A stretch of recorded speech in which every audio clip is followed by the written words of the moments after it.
नमस्कार, आदाब, सत श्री अकाल, जय भीम, जोहार। मेरा नाम है नवीन कुमार।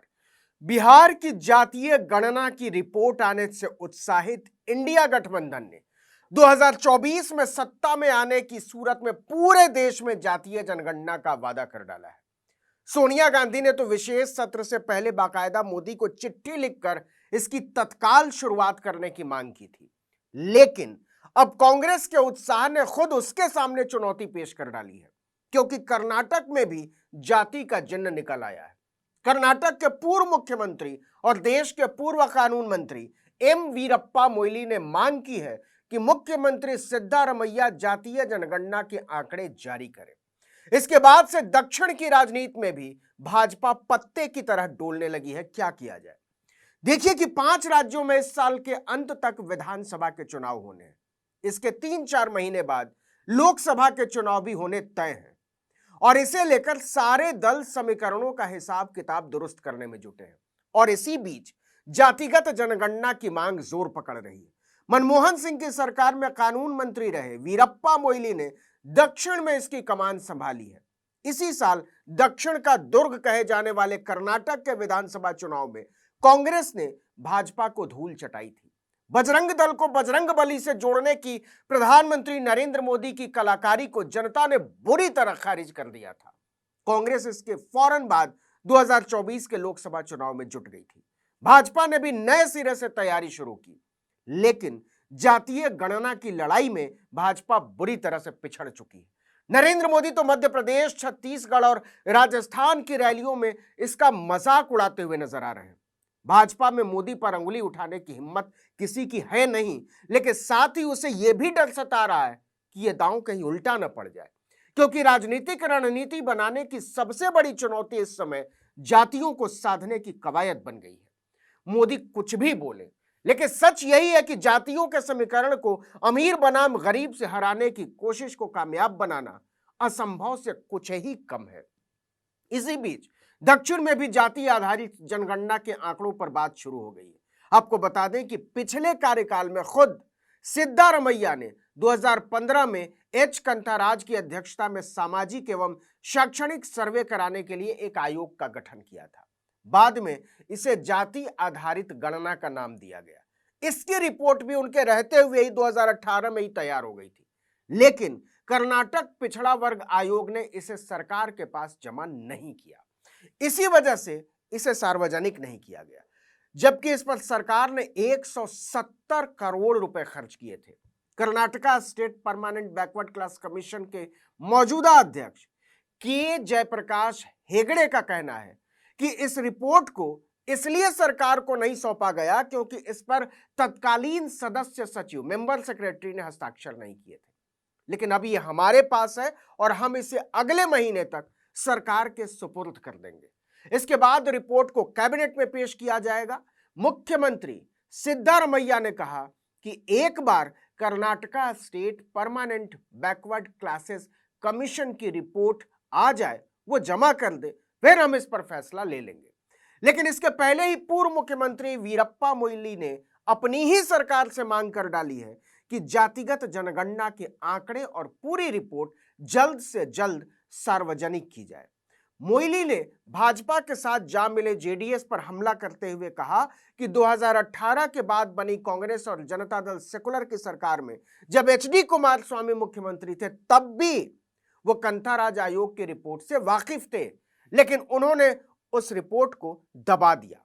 कांग्रेस जेडीएस गठबंधन की सरकार गिरने के बाद जब भाजपा के बीएस येदियुरप्पा मुख्यमंत्री बने और उनके बाद बासवराज बोम्मई मुख्यमंत्री बने, तब भी जाति आधारित जनगणना की रिपोर्ट 5 साल तक दबा कर रखे रहे।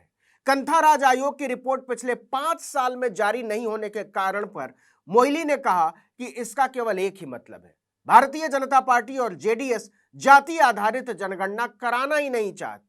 यही कारण है कि दोनों दलों ने कंथाराज कमीशन की रिपोर्ट फाइल में दबा दी। आपको पता ही है कि जब से बिहार के मुख्यमंत्री नीतीश कुमार ने जातिगत गणना के आंकड़े जारी किए हैं, पूरे देश का सियासी पारा चढ़ा हुआ है। कांग्रेस इसे मोदी के खिलाफ लड़ाई का सबसे बड़ा हथियार बनाने जा रही है। मोइली ने करीब 30 साल पुरानी घटना का जिक्र करते हुए कहा कि 1992 में जब मैं मुख्यमंत्री था, तब मैंने चिनप्पा रेड्डी आयोग की रिपोर्ट जारी की थी, जबकि चिनप्पा कमीशन की रिपोर्ट रामकृष्ण हेगड़े के मुख्यमंत्री रहते हुए ही तैयार हो चुकी थी।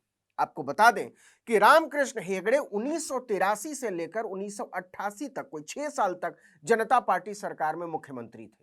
उन्हीं के बाद एसआर बोम्मई को सीएम बनाया गया था, जिनके बेटे बासवराज बोम्मई भाजपा में चले गए और जिन पर जातीय जनगणना की रिपोर्ट दबाने का आरोप लग रहा है। वीरप्पा मोइली ने कहा कि जाति आधारित जनगणना के लिए बनाए गए पैनल की रिपोर्ट तैयार होने के बावजूद इसे जारी नहीं किया जाना सरकार की मंशा पर सवाल खड़े करता है। इसलिए हम मांग करते हैं कि मुख्यमंत्री सिद्धारमैया तत्काल जातिगत जनगणना की रिपोर्ट जारी करने की व्यवस्था करें। उन्हें रिपोर्ट जारी करनी होगी। मोइली ने कहा कि अगर रिपोर्ट में किसी समुदाय के साथ नाइंसाफी और किसी और तरह की समस्याओं की बात सामने आती है तो सिद्धारमैया इस पर उचित कार्रवाई कर सकते हैं, वो स्वतंत्र है। उन्होंने साफ कहा कि कंथाराज कमीशन की रिपोर्ट जारी करने के मामले में मुख्यमंत्री सिद्धारमैया को अब किसी भी सूरत में तकनीकी कारणों की आड़ लेकर टाल मटोल नहीं करनी चाहिए। अब जरा समझने की कोशिश कीजिए, कर्नाटक की राजनीति राष्ट्रीय विमर्श को कैसे प्रभावित करने वाली है और कैसे यह मोदी को घेरने की रणनीति का हिस्सा है। कर्नाटक के कद्दावर और वयोवृद्ध नेता पूर्व प्रधानमंत्री एचडी देवेगौड़ा ने बिहार के मुख्यमंत्री नीतीश कुमार को लेकर एक बहुत बड़ा बयान दिया है। विपक्षी एकता की कवायद के बीच इंडिया गठबंधन में शामिल होने का ऑफर मिलने के बारे में देवेगौड़ा ने कहा कि उनके पास इंडिया अलायंस से जुड़ने का प्रस्ताव आया था, ऑफर आया था। प्रस्ताव किसकी तरफ से आया? इस सवाल पर देवेगौड़ा ने कहा कि 4 महीने पहले उनके पास जनता फ्रीडम फ्रंट बनाने का प्रस्ताव आया था, लेकिन उन्होंने इस प्रस्ताव को ठुकरा दिया। क्यों? देवेगौड़ा ने कहा कि वो 91 साल के हो चुके हैं और राष्ट्रीय राजनीति और पदों में उनकी कोई दिलचस्पी नहीं रह गई है।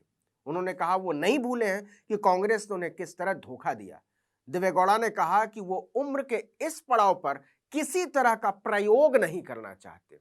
उन्होंने कहा कि नीतीश ने अपनी पार्टी जनता दल यूनाइटेड के साथ जेडीएस का विलय करने का विकल्प भी सामने रखा था, लेकिन उन्होंने प्रस्ताव को ठुकरा दिया।